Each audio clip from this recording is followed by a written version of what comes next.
This is Henares making your day with part 38 of a book I wrote on Philippine history. Subject, Don Claro M. Recto. And we continue to quote, "We Filipinos were made to hate each other and love the Americans. It's about time we treat each other like we treat the Americans, with respect, dignity, decency, with love even.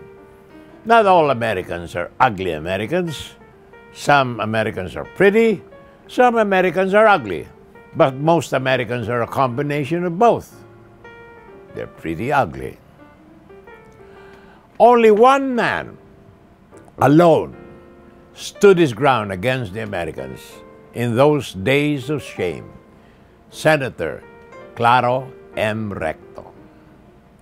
The story of the post-war years, when we became independent, is largely the story of one Filipino, Senator Claro M. Recto, a titan who walks in our midst, a towering intellect who has influenced the course of our history for 3/4 of a century.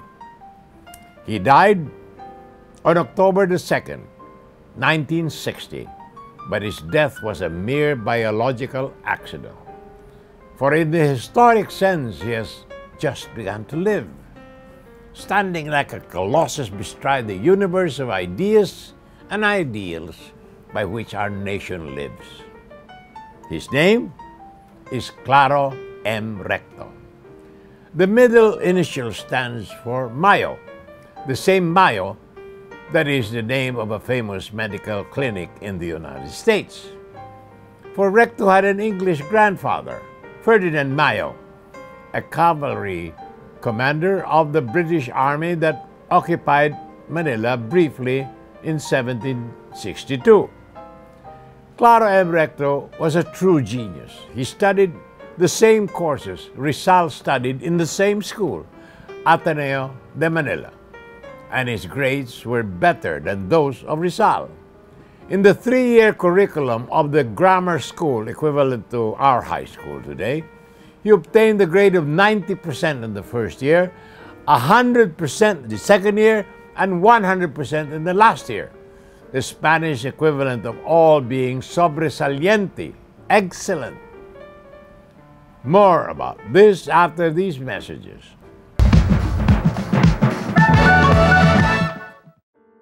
This is Henares making your day with part 38 of a book I wrote on Philippine history. Subject, Don Claro M. Recto. And I continue to quote, "In the 4-year college course, Recto's freshman average was 94%. In his sophomore, 100%.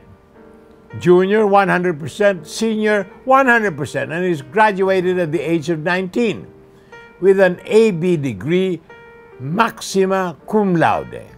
Not just summa cum laude, which means with highest honors, but maxima, the highest possible, the very ultimate. Not ever before, nor ever again, was such a grade ever bestowed on any other. He took up his master's degree in law in Santo Tomas University and earned the grade of excellent, or 100% in all of his subjects in the 4 years he studied there.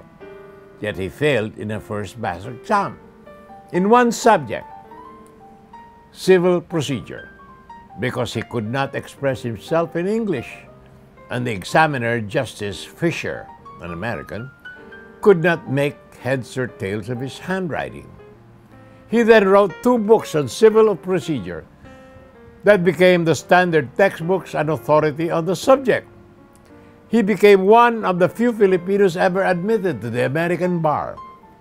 He gained fame as a poet and writer in Spanish, the language of Rizal, and he dared to revive Rizal's nationalism in the 1910s. At the same time, the Filipinos started their great love affair with Mother America. He was even then branded anti-American and a reactionary. Such savage condemnation convinced him to abandon Spanish letters, and make the weapons of his enemies his own. A member of the Spanish Academy, he turned around to master the English language, the English legal and parliamentary procedures, and American-style politics. In his first term as a member of the House of Representatives, he was elected Minority Floor Leader. He went to the United States as a member of the Independence Mission. He became a Senator of the Republic, successful practicing lawyer, a Justice of the Supreme Court, and President of the Constitutional Convention of 1935. In 1931, he ran for the Senate for the first time against Jose P. Laurel, who was supported by Manuel L. Quezon, the Philippines' political kingpin, a loner and a novatos. Recto was not given the ghost of a chance, but he won in what was to be the most memorable upset in Philippine political history. More tomorrow, my dear friends. This is Larry Henares, making your day, saying good day, God bless you. Thank you very much for being with us. Till next time, hasta la bye-bye.